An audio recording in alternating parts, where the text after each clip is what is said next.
নরেন্দ্র মোদির ড্যামেজ কন্ট্রোলের সংখ্যালঘু কার্ড। যে কোনো ইস্যুতেই মোদি সরকারের সামনে সংখ্যালঘু কার্ড ছাড়া যেন আর কোনো বিকল্পই নেই।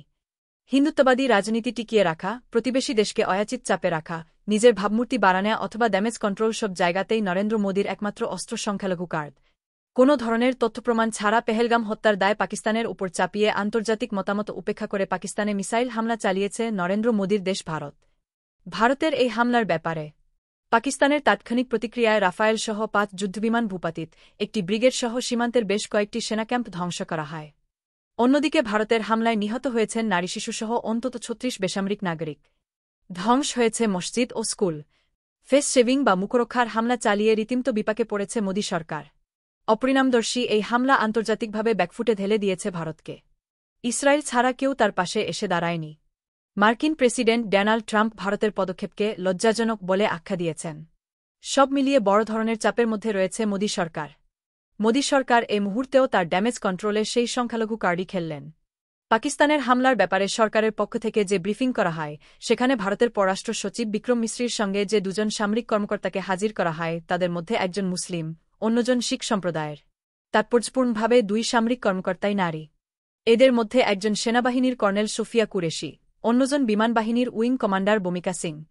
সংখ্যালঘু সম্প্রদায়ের ২ সামরিক কর্মকর্তাকে দিয়ে মোদি সরকারের ব্রিফ করানোর বিষয়টি তাৎক্ষণিকভাবে ভাইরাল হয়। এ নিয়ে এখনও চলছে ব্যাপক আলোচনা। মোদি সরকার এই যুদ্ধাবস্থায় কেন খেললেন সংখ্যালঘু কার্ডে প্রশ্নের জবাবে কূটনৈতিক ও রাজনৈতিক বিশ্লেষকরা বলছেন, এই পদক্ষেপ নরেন্দ্র মোদির হিন্দুত্ববাদী রাজনীতিরই অংশ। মোদি এখন নানা ধরনের চাপের মধ্যে রয়েছেন। বিশ্বে তার ভাবমূর্তি চরমভাবে প্রশ্নবিদ্ধ। তাই সংখ্যালঘু সম্প্রদায়ের ২ সামরিক কর্মকর্তাকে সামনে এনে নিজের হারানো ভাবমূর্তি ফিরে পেতে চাইছেন নরেন্দ্র মোদি। একই সঙ্গে তিনি দেখাতে চাইছেন তার নেতৃত্বে ভারত এখন ঐক্যবদ্ধ। বিশিষ্ট রাজনৈতিক বিশ্লেষক প্রফেসর দিলারা চৌধুরী এ প্রসঙ্গে আমার দেশকে বলেন, নরেন্দ্র মোদির হিন্দুত্ববাদী রাজনীতি এখন আন্তর্জাতিকভাবে প্রশ্নের মুখে পড়েছে। ২ সংখ্যালঘু সামরিক কর্মকর্তাকে সামনে এনে নরেন্দ্র মোদি ড্যামেজ কন্ট্রোল করতে চাইছেন। বিশিষ্ট আন্তর্জাতিক বিশ্লেষক অধ্যাপক এম শহীদুজ্জামান এ ব্যাপারে আমার দেশকে বলেন, মোদি সরকার তার নিজের স্বার্থেই সব সময় সংখ্যালঘু কার্ড ব্যবহার করে থাকে। এখানেও ঠিক তাই করেছে। উল্লেখ্য, গত মাসের ২২ তারিখে কাশ্মীরের পেহেলগামে বন্দুকধারীদের হামলায় ২-৬ নিরীহ পর্যটক নিহতের ঘটনাকে মোদি সরকার তার রাজনৈতিক স্বার্থে ব্যবহারে তৎপর হয়। শুরুতেই হামলার জন্য পাকিস্তানকে দায়ী করে এটাকে ভারতের মাটিতে মুসলিমদের হাতে হিন্দু হত্যা বলে প্রচারের মাধ্যমে উগ্র হিন্দুত্ববাদী রাজনীতিকে উস্কে দেওয়া হয়। সারা ভারত জুড়ে মুসলিমদের, বিশেষ করে কাশ্মীরি মুসলিমদের উপর ব্যাপক হামলা শুরু করে বিজেপি সমর্থকরা। কাশ্মীরে নির্বিচারে গ্রেপ্তার করা হয় মুসলিমদের। অনেক মুসলিমের বাড়িঘর বুলডোজার দিয়ে গুড়িয়ে দেওয়া হয়। মোদি সরকারের এই মুসলিম বিরোধী পদক্ষেপে প্রতিক্রিয়া তৈরি হয় আন্তর্জাতিক অঙ্গনেও। এ ব্যাপারে মোদি সরকারকে সতর্ক করেন কংগ্রেসের প্রভাবশালী নেতা ও সাবেক কূটনীতিক শশী থারুর। তিনি বলেন, গণহারে মুসলিমদের টার্গেট করা হলে হিতে বিপরীত হবে। এতে আন্তর্জাতিকভাবে চাপে পড়বে ভারত। শশী থারুরের এই পরামর্শ মোদি সরকার আমলে নিয়েছে বলে মনে করা হচ্ছে। সবকিছু বিবেচনায় নিয়ে মোদি সরকার তার ভাবমূর্তি রক্ষায় সেই সংখ্যালঘু কার্ডই ব্যবহার করলেন। অপারেশন সিন্দুরের ব্রিফিংয়ে তাই নিয়ে আসা হল একজন মুসলিম ও একজন শিখ কর্মকর্তাকে। মুসলিমদের পাশাপাশি মোদি সরকারের টার্গেটে পড়েছে শিখ সম্প্রদায়ও। শিখ সম্প্রদায় এখন আন্তর্জাতিকভাবে মোদি সরকারের বিরুদ্ধে ব্যাপক সোচ্চার।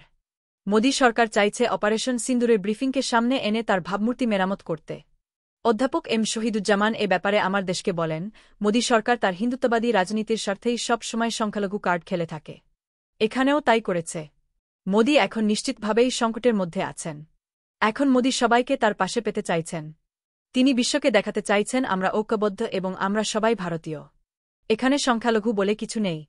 তবে বাস্তবতা হল মোদির হিন্দুত্ববাদী রাজনীতির বিকাশের সংখ্যালঘু কার্ডই তার একমাত্র অস্ত্র। অপারেশন সিন্দুরের ব্রিফিংয়ে নারী এবং সংখ্যালঘু সম্প্রদায়ের ২ সামরিক কর্মকর্তাকে দিয়ে নরেন্দ্র মোদি তার ড্যামেজ কন্ট্রোল করতে চেয়েছেন বলে জানান প্রফেসর দিলারা চৌধুরী। তিনি বলেন, ধর্মনিরপেক্ষ দেশ হিসেবে ভারতের যে একটি ভাবমূর্তি ছিল, তা মোদির হাত ধরেই ধ্বংস হয়ে গেছে।